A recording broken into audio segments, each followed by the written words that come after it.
morning again. Precious the people of the Most High God. Kumusta po ang bawat isa? Kumusta po ang whole week natin? All is well. Praise God. Amen. So, sabihin mo nga sa katabi mo, I'm glad you are here. I'm glad you are here.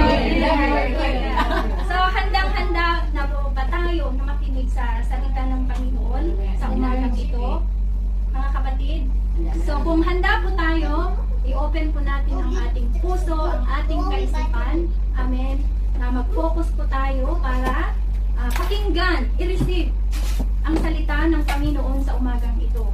Dahil ang salita ng Diyos, ito ang nagbibigay buhay sa ating espiritu. Amen? Amen.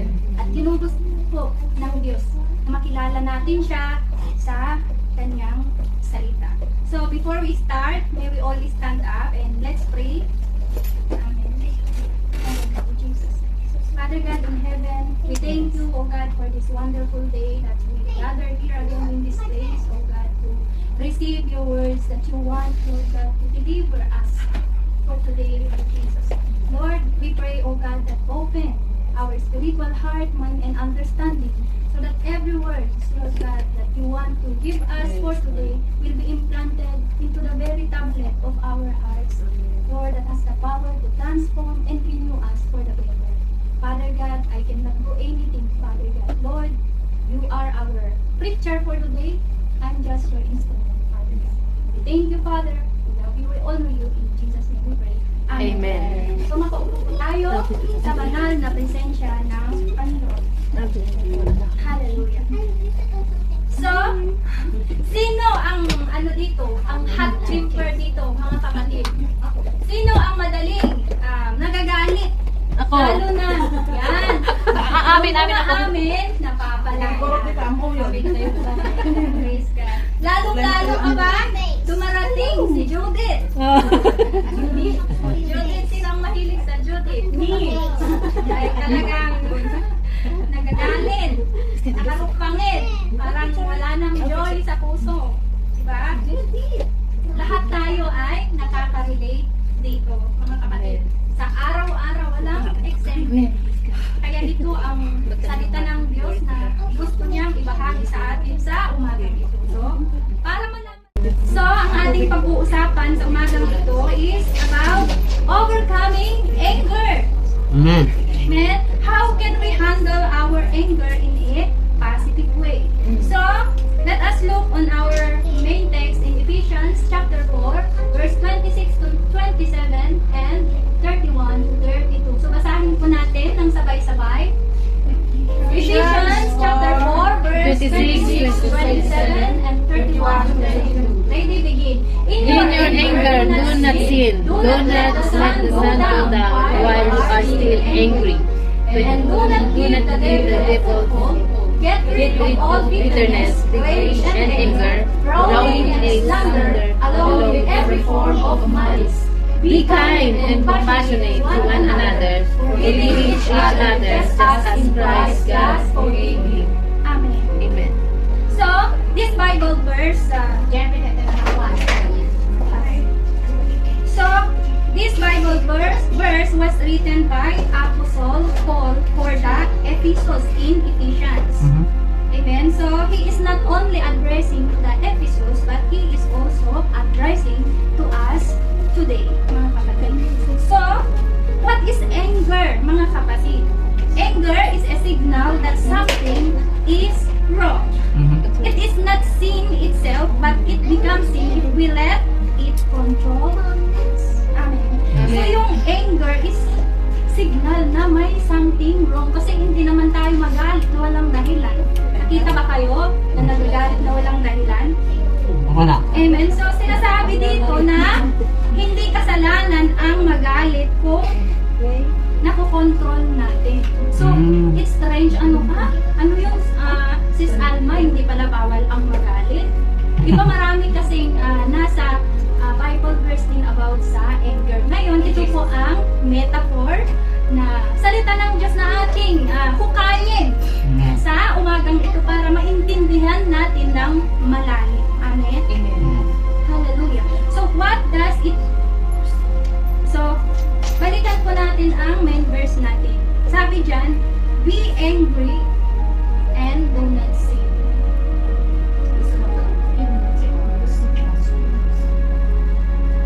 Parang ibang translation siguro. In your anger, do not sin.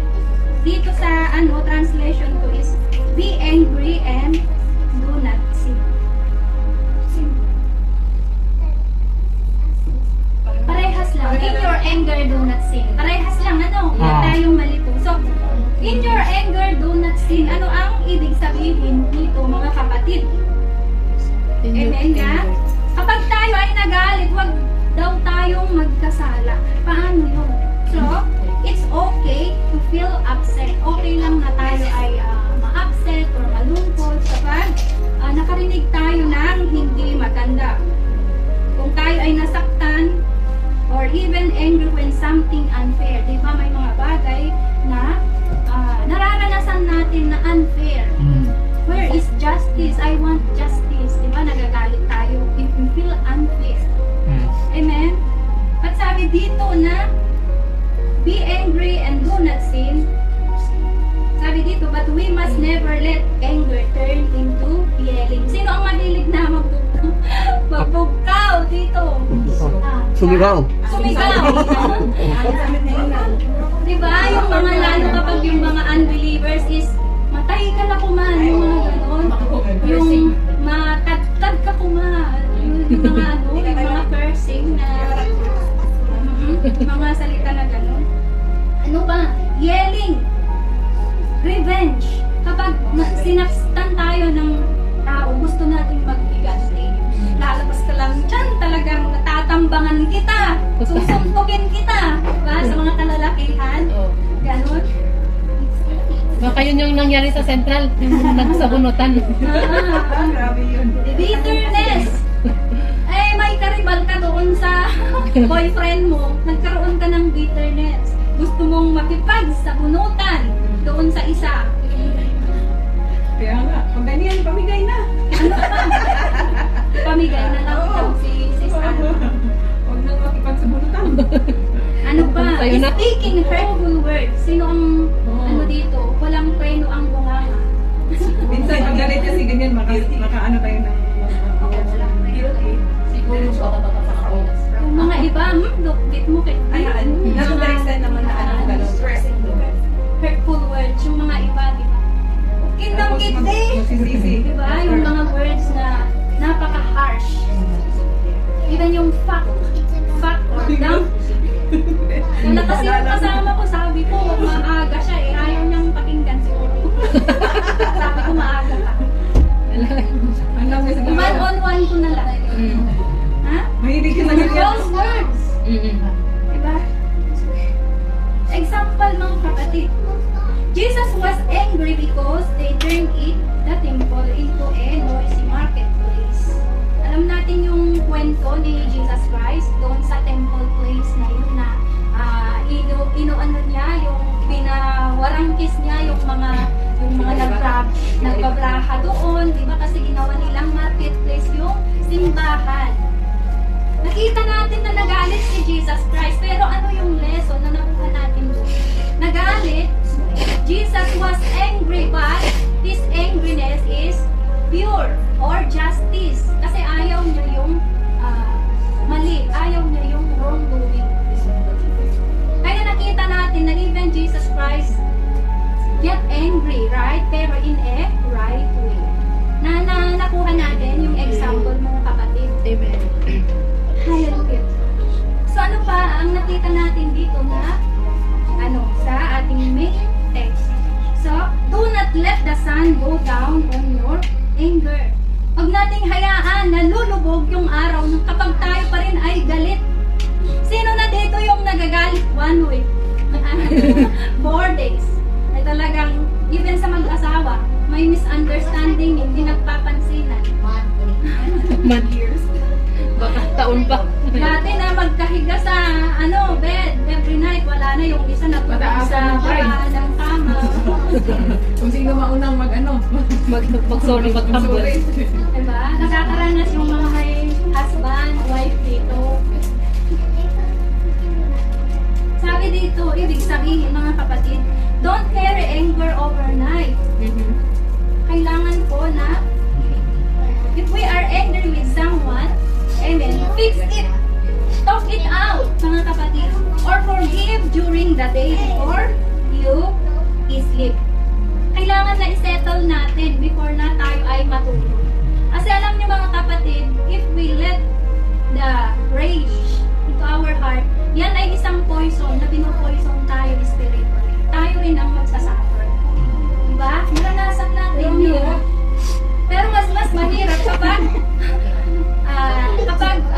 ano yun, kinikimkim natin yung anger sa ating puso. So this is not my word, but it's the word of God. Amen. To discipline us, to correct us, kung ano ang mga dapat nating baguhin as His people, mga kapatid. Yes, mahirap magpatawad, pero kung tayo ay anak ng Diyos, is kailangan natin, amen, na ituon yung mindset natin sa salita ng Diyos. Amen? Kasi ang gusto ng Diyos, tayo ay nababago sa Kanyang mga salita. Hindi lang pinapakinggan and then parang hindi na bago. Sabihin nga natin, pabaguhan, kapatid. Papaguhan. Okay. Handa tayong magbago sa salita ng Diyos. Amen. Amen. Kasi, what for ang ginagawa natin na ganito kung ayaw natin magpabago sa salita ng Panginoon. Amen? Amen. Sabihin mo nga sa katabi mo, magbago ka na, kapatid. Bago ka na, kapatid. Magbago na ako, asawa ko. Huwag ka ng anger. Huwag ka ng bitter. Praise God. Ano pa ang nakita natin dyan? Do not give the devil a foothold. Sa ano yun? Verse, sa main text natin kanina. Isublim dyan yung text. Ano pa yung word na nakita natin doon? Get rid 27, and do not give the devil a foothold. Anong giving sabihin niya mga kapatid? Foothold, giving sabihin is yung doorway or opportunity. Amen? Na ibibigay natin sa enemy na yung anger ay mag-grow sa ating puso. So sabi niya dito, do not give the devil his foothold. Huwag nating bigyan ng opportunity or open door ang kaaway para maghari sa ating mga puso. So every time we hold anger, we open the door for the enemy and he uses to break our relationship, mga kapatid. Amen? Nakaka-break ng relationship ito kapag pinaghari natin yung anger sa ating puso. Yung pride sa ating puso. Kaya nga maraming naghihiwalay na mag-asawa dahil sa pride, dahil sa anger, mga kapatid. It also steal our peace. May peace ba tayo kung tayo ay galit? Hindi, di ba? Napakabigat yung pakaramdam. Ano pa? It is still our joy. Minsan, kapag tayo ay upset, apektado lahat. Naranasan mo yun? Galit tayo sa lahat. Even yung mga environment natin. Na-contaminate sa atin kasi yung mukha natin nakarupangit. Eh, yung kasama mo, eh, din magsisimangot din kasi na-contaminated sa'yo. Sabihin mo nga, hawa-hawa lang. Hawak mo ang blit, ha? Hawak-hawak. Walang kamalay-malay na dadaman. Hawa-hawa. Ay, kala ko hawak mo ang blit. Wala naman akong ginagawa sa bawah. So ano ang dapat natin gawin mga kapatid? Close every open door to kick Satan out. I-keep natin. I-close natin yung puso natin. Punuin natin ng joy na nagkagaling sa Panginoon. I-pray natin, Lord, ang bigat ng pakiramdam ko. Galit ako sa Kanya. Tulungan mo ako dahil I cannot overcome this in my life. Or yung gawin natin, mag-play na lang tayo ng worship song, di ba? Para matanggal yung rage sa ating puso. Ganon kasi yung ginagawa ko kapag ako'y galit. Nakikinig na lang ako ng worship song. And then, yung puso ko ba ay mag-soft until I cry na lang sa Panginoon na parang mahil ka ba? Emotionally o yung spiritually. Lalo na kung parang galit na galit kasi walang dead malang. Oo. Yung galit na galit ka sa kanya, wala na kasi galit na Yes, oo. Yung dead ma. Parang tumikalatang kararating ng mga bakit mo. Yes, tama. Hindi bigyan. Amen. Hallelujah. So ano pa ang nakita natin dyan sa verse 31? Get rid of all bitterness, rage and anger, growling and slander, along with every form of Ay, nako. In short mga kapatid, off the ban. Sabihin mo nga sarili mo, off the ban. Ibig sabihin, i-close natin, i-cancel natin yung mga emotional bad behavior na itong mga bitterness, yung mga rage na gusto mong sumampal, gusto mong sumunto. Yan, yung mag-islander ka, ay alam mo ba si ano ganito yan, di ba sinisiraan mo kasi galit ka, post ka pa sa Facebook, patama ka, para masira yung tao na pinagalit mo, di ba? Along with every form of malice, ayun yung mga weapon ng demonyo para tayo ay siraan na anak ng Panginoon. Kasi normal sa tao ito kasi yung flesh natin bilang anak ng Diyos, ano ang kalaban natin? Yung own self natin, mga kapatid, sarili. Amen? Pero kung tayo ay nasa Panginoon, amen, is kailangan po na fight and overcome. I-overcome natin ang mga patibong ng kaaway na ito. Naiintindihan natin, mga kapatid? May natututunan tayo. Amen. Ano pa? Be kind. Number 32. Basahin ka natin. Verse 32. Be kind and compassionate to one another, forgive each other, just as Christ God forgive you. Amen. So ano ang sabi ni Apostle Paul? Sabi niya, be kind and compassionate to one another, forgiving each other just as in Christ God forgive you. In short, put all the good. Put all the good, kanina put off the bad. Amen? Ngayon, put all the good naman. Nagets natin? Yes. Hallelujah, yes. Hindi madali. Anong ibig sabihin ng put all the good, mga kapatid? Clothe ourselves with grace. Grace ibig sabihin, yung halimbawa, yung tao is galit na galit tayo sa kanya because of the grace that we receive from Jesus Christ, i-extend din natin yung grace sa tao. Yan, amen? Na even he don't deserve, he don't receive the grace, i-extend natin sa kanya, let's do it. Gaya din ng grace na na-receive natin sa Panginoon. Ready to forgive, mga kapatid, kahit sobrang sakit. Napakasakit, Kuya Eddie. Diba? Napakasakit ng ginawa niya. Mahal na mahal ko pa naman siya, pero bakit? Pinalit ako. Ganito ang pangako niya, pangako dito. Ito yung mga chat niya, hindi ko pa dinilit. Lahat dito, itong mga picture namin na sweet. pero iniwan ka, napakasakit. Diba? Kaya nga maraming mga nagpapakamatay dahil sa sobrang nasaktan. Diba? Kung sobra kang nasaktan, ang hirap din magpatawad. Totoo yun, mga kapatid. Pero tinuturukan tayo ng Diyos to follow Christ's example, amen, na we should completely forgive. Forgive ourselves, forgive others. Amen? Hallelujah. Are we learning, mga kapatid? Amen. Narika. But God will help us. Amen? So, how to overcome anger? Paano natin masugpo or malampasan or makontrol ang anger, mga kapatid? Una, recognize the different righteous anger versus sinful anger. May dalawang klase pala ng anger. Ito yung righteous. Amen. Basahin natin sa James chapter 1 verse 20. Basahin natin ng sabay-sabay, mga kapatid. James chapter 1 verse 20. Because human anger does not produce the righteousness that God desires. Amen. Maliwanag na sinabi niya dyan na yung rage natin, amen, yung mga false, yung mga false words natin, harsh words natin, is hindi ito righteous in the sight of God. Hindi ito ang ginugusto ng Panginoon. Amen sa atin. Napapansin natin, di ba, may mga Christian na yung iba is ganun pa rin, walang pagbabago. So, hindi po yun ang ginugusto ng Diyos sa atin. Amen? At naniniwala po tayo that in this place, lahat po tayo ay magbabago sa Panginoon. Amen po ba? Yes. Amen. So ano ang righteous anger mga kapatid? Hate what is wrong. Uh-huh. Amen. Restore what is good. Mhm. Amen. Yes.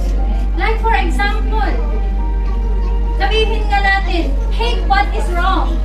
Hate what is wrong. Restore what is good. Restore what is good. Itanong natin yan sa puso natin. Example, Jesus clearing the temple, sinabi natin kanina, he was angry at the sin of the people. So, si Jesus, dahil ginawa nilang marketplace yung temple, nagalit siya. Pero yung galit niya is righteous anger. Kasi ayaw niya yung masamang gawain. Pero saan siya nagalit? Sa mga tao ba? Hindi. Sa gawa nila. Sa action nila. So, ganun po tayo. Kung may kagalit tayo mga kapatid, isipin natin, hindi yung tao ang kaaway natin. Kundi yung espiritu na bumabalot sa kanya. We should put this in mind mga kapatid, na maging vigilant tayo to recognize. Amen? Amen. As a child of God. So, Yes. galit ko sa friend ko na bakla. Oh, I don't hate him, but I hate the way he acts. that is righteous anger already. So, yes. Also, And, valid yung, ayoko sa ginagawa niya. Ayoko sa, kasi teacher, gusto niya manamit ng dami kong babae. Galit ako. yes. Respetuhin mo yung sarili mo. Yung wala siyang respect. So, valid yung sa kanya. Yung Right, kasi ano yun, concern yun. yung act niya. Hindi naman sa kanya yung galit ko. Sa gusto Sa niyang action gawin. niya. Righteous anger yun. Righteous anger and concern. So, what you do is just pray for him or her. Talaga. Him, ah?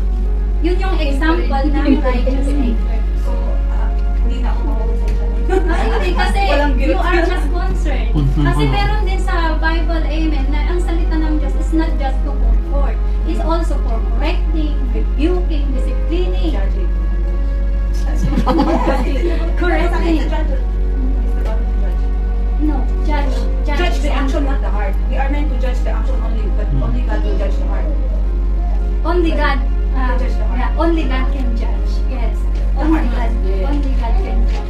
Kasi lahat tayo is nagkakasalanan. So, ang gawin natin is just to pray for them. And yes, meron yung righteous anger natin. And Lord, enlighten his heart na maiayos yung ano niya. Yes, kasi even Jesus, amen, is hindi siya nag-forget. Kasi lahat tayo ay makasalanan. Amen. Tulad ng ng prostitute, hindi ba? Sabi niya, lahat kayo na hindi nagkakasala, batuhin niyo siya. Pero walang nagbago. Kasi lahat tayo makasalanan. So, tanggalin natin yung judge sa ating Christian. Yes, I'm really happy kasi inopen mo ito and we share. Amen. So, tanggalin natin bilang isang Christian. We don't have any right to judge someone. What we do is encourage, pray for them, na God will enlighten them and give them to God. Kasi si Lord lang ang makapagbago sa isang tao. Amen. So, clear yun. Praise God. Thank you for sharing, sis. God is really working in your life. One day, we will preach. Yeah, need to. So, balikan po natin. Sinful anger. Ito yun. Sinful anger, uncontrolled reaction, rooted in pride, not for God's honor. Nagets natin? Pride. Pride yun. Sino ang walang pride dito? Sino ang mahilig sa fried chicken? Lahat tayo may pride. Lahat tayo may pride. Eh? Lahat. So, pero, dahil anak tayo ng Diyos is, unti-unti niya tayong binabago. Like for example, si Cain. Pamilyar po ba tayo kay Cain? Yung anak ni Adam and Eve. So, si Cain is the elder brother of Abel. Amen? Mabasa natin sa Genesis chapter 4, verse 3 to 8. His anger came from jealousy and pride, leading to murder. And so, pinatay niya ang kanyang nakabatang kapatid na si Abel because of jealousy, mga kapatid. Why? Kasi hindi in-honor ni God yung kanyang offering. Samantala yung brother niya is yun ang binigyan ng Diyos ng favor. Kaya nag-rooted yung jealousy, yung pride sa kanyang puso. Naranasan natin yun, di ba minsan? Bakit siya, siya na lang ang gustong-gusto.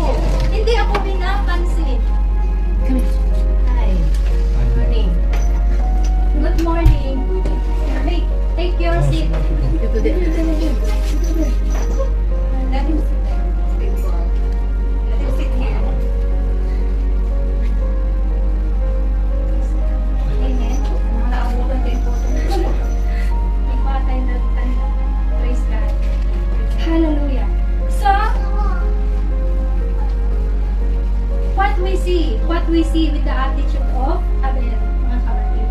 His heart is rooted with jealousy, anger. How about us, right? Sometimes we feel insecure, sometimes we feel jealous. Amen.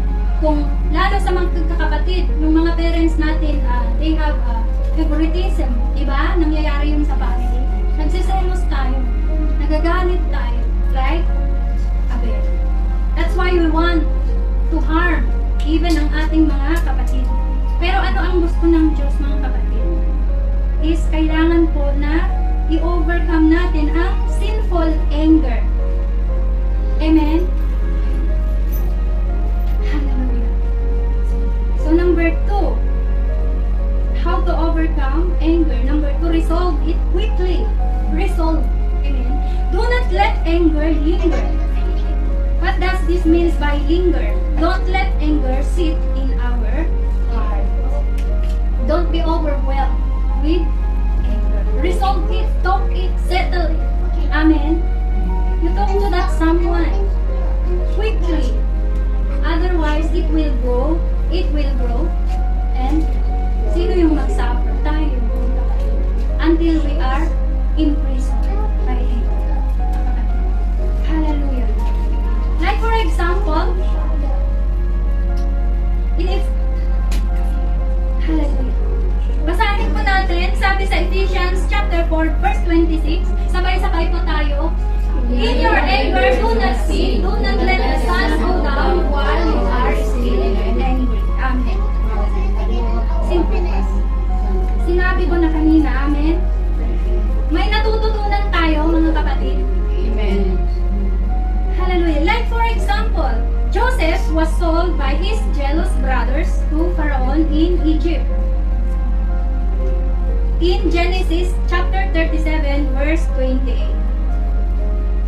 Alam natin yung kwento na ito, mga kapatid. Sino ang nakakaalam sa kwento ni Joseph? And then, his 12 brothers. He sold Joseph into Pharaoh in Egypt. Pero, ano ang ginawa ni Joseph, mga kapatid? He chose to forgive and trust God's love. Diba naging right hand siya ng Pharaoh? Pinatawad niya yung mga kapatid niya na nagbenta sa kanya. Tayo kaya, mga kapatid, kaya ba natin yun? Kaya natin. By the grace of God, we can make it. We can do it. Amen. Amen. Hallelujah. Number 3, on how to overcome anger. Basahin natin. Replace. Amen. Hallelujah. Basahin natin. Replacing anger with Christ-like forgiveness. Ephesians 4:32. Sabay-sabay. Be kind. Forgiving each other just as in Christ had forgiven. Amen. Hallelujah. Maliwanag. It's very clear that Apostle Paul instructs us here that let's replace or change our anger into Christ-likeness, forgiveness. Amen? Piliin natin magpatawad, mga kapatid. Piliin natin na magpatawad tulad ni Jesus Christ, na tinatawad na rin tayo sa ating mga kasalanan, even how many times we do violence to the Lord, always forgive us. And if we know, Peter asked God, asked Jesus before, he said, Lord, how many times I forgive my brother and sister if they sin? And Jesus replied, you must forgive not only 7 times, but 77 times. Napakamartir naman! Napakamartir. Diba? Pero ito yung instruction ng Panginoon. Let's forgive, pero i-protect din natin yung sarili natin na hindi tayo magpapahamak. Amen? Binigyan tayo ng Diyos ng wisdom and knowledge. Let's forgive, but don't forgive and distance yourself para hindi po tayo paulit-ulit na ma-harm or mapahamak. Amen. Thanks God.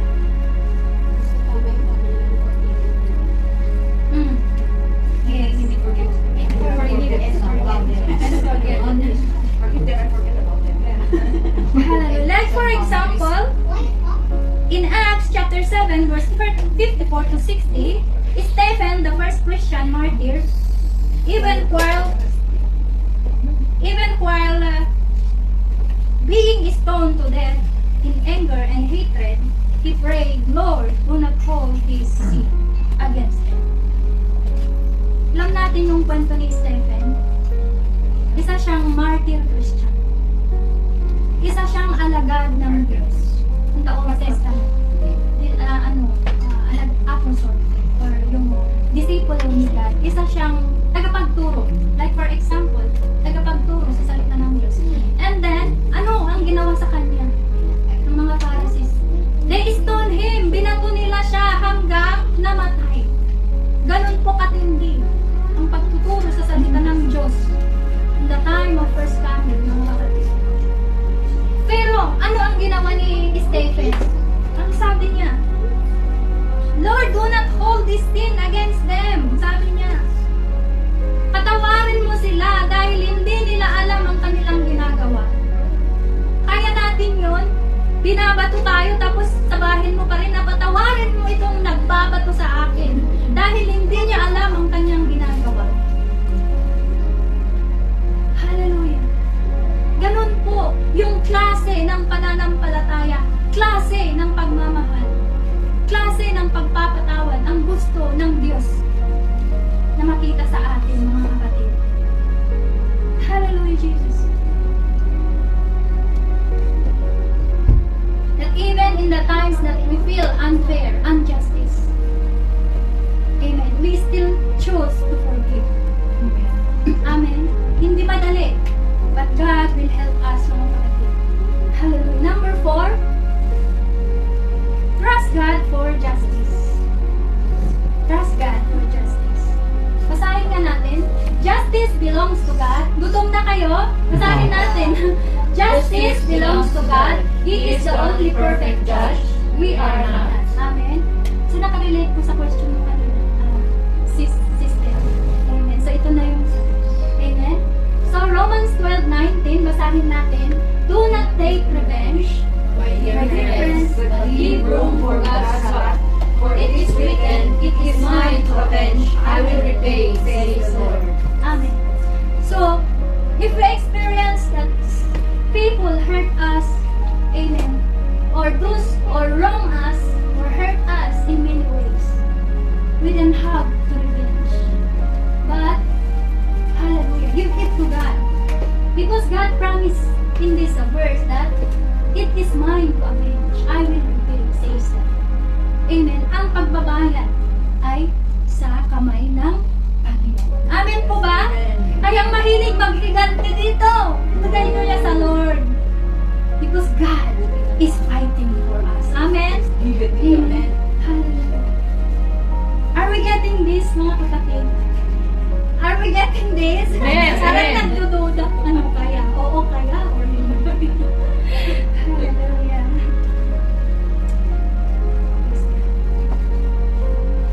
Dapat ang faith walang pagduod. Kailangan doon. Kailangan magkaroon tayo ng unwavering faith sa salita ng Panginoon. Because the word of God is perfect. Hindi yan nagsisinungaling. Hallelujah. So like for example, David refused to harm King Saul. Despite Saul was hunting to kill him. This is written in 1 Samuel chapter 24 verse 1 to 7. So if we know the story of King Saul and King David.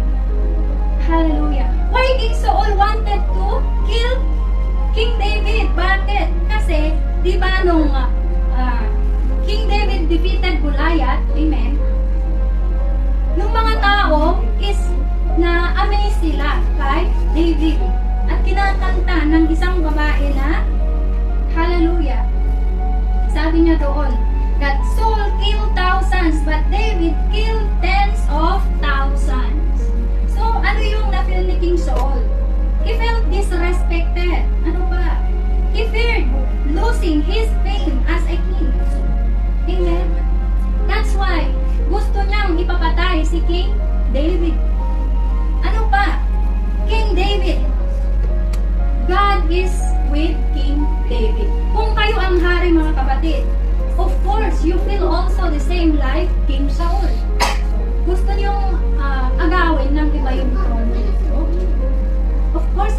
Hindi po ba? Pero, ano ang response ni King David? Naghiganti ba siya? Kasi nagkaroon siya ng time to kill King Saul. Pero ano ang sabi niya? The Lord will judge. Kasi si Saul, anointed kasi siya na king. Kaya kahit na gusto niyang hinahunting nila si King David para ipapatay, nagkaroon kasi si David ng time para patayin sana si Saul. Pero hindi niya ginawa. Sabi niya, the Lord will judge. Tinas niya sa Panginoon pag hihiganti. Amen? Yun yung example na trust God for justice. Pinaglalaban tayo ng Panginoon. Amen? Give God. Amen. And He will justify. Give us that justice. Sabihin nga natin, don't put justice into our own. But give it to God. Give it to God. Heaven and earth ang saksi ng kapatid. Sinabi mo yan. Kailangan gagawin. Amen? Gagawin natin. Hallelujah. Gutom na? Gutom na? Di ba? Hallelujah. Praise God. Are we learning, mga kapatid? May natutunan tayo? Praise God. Hallelujah. So, as we apply this lesson into our life, mga kapatid, these 4 key points into our daily life, amen, every time we feel angry, let's follow Jesus. Amen? Hate sin, but love that person. Amen? Amen. Ano pa? If we are angry with someone, settle it right away. Otherwise, it destroys our peace. Amen. Ano bang dapat natin gawin? Throw away the heavy loads of anger. Forgive as Christ forgive us. Clothe ourselves with kindness.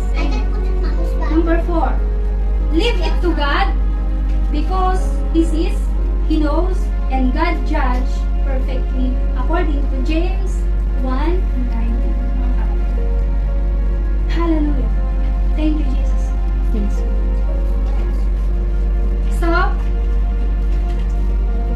as we end up here, mga kapatid, anger is like fire. It can warn us of what is wrong, but if left uncontrolled, it burns everything we value. Sisirain niya ang bawat sa atin. Sisirain niya ang lahat. So we don't have to be ruled by anger. Instead, we can rule over it with God's help. Kaya kung tayo po ay nagagalit, mga kapatid, ano ang dapat natin gawin? Give it to God. Amen. Na magkaroon tayo ng righteous anger. Hindi sinful anger. Amen. Amen. Remember this, mga kapatid, master our anger or it will master us. Sabihin nga natin, I master my anger. I master my anger. Amen. I will not allow to master me. I will not allow to master me. Sinabi mo yan, kaya pagkatapos ng ito, preaching natin, kailangan i-apply. Amen? Control our anger or it will control and destroy us. Gusto natin yung masira. Choose forgiveness over revenge. Magpatawad tayo, dan maghihiganti. Choose peace over pride, mga kapatid. And leave every wrong in God's hand. Ibagay natin lahat sa Panginoon. Hallelujah. Proverbs 14:29 says, let's stand up and read this. Proverbs 14:29. Basahin po natin. Proverbs 14:29. Whosoever is patient has great understanding, but one who is quick-tempered displays folly. Fully. Amen. Ano po ang ibig sabihin ng great understanding? Ito yung God's wisdom na binibigay ng Diyos sa atin. Amen. Na sa time na tayo ay nagagalit, He helped us to have that righteous anger than sinful anger. So ano po ang ibig sabihin? Amen. Nang exalts fully. Ito yung bad judgment. Dahil tayo ay nagagalit kung ano ang sinasabi natin sa kinagalit natin. Amen. Hallelujah. So may we walk in the way of Jesus. Amen. Calm, forgiving, and free so that our lives bring glory to God and blessings to everyone around us. Amen. So, Ay, awan Nak- din. So, let's remain standing mga kapatid. Itaas natin ang ating kamay and this is our prayer of declaration. So, follow after me. Amen? Hallelujah. Itaas natin ang ating kamay with a surrender heart to the Lord. So, just say I receive after I say amen. So, may God grant you self-control. Say I receive. I receive. Forgiving spirit. I receive. I receive. Forgiving spirit. I receive. And perfect peace. I receive. May you rule over anger, I receive. not let it rule over you. I receive. The grace of God be with you all. I receive. In Jesus' name, Amen. Amen. Hallelujah. So, let's give glory to God. Magpapasya tayo sa banal na presensya ng Panginoon. Amen. Umuwi na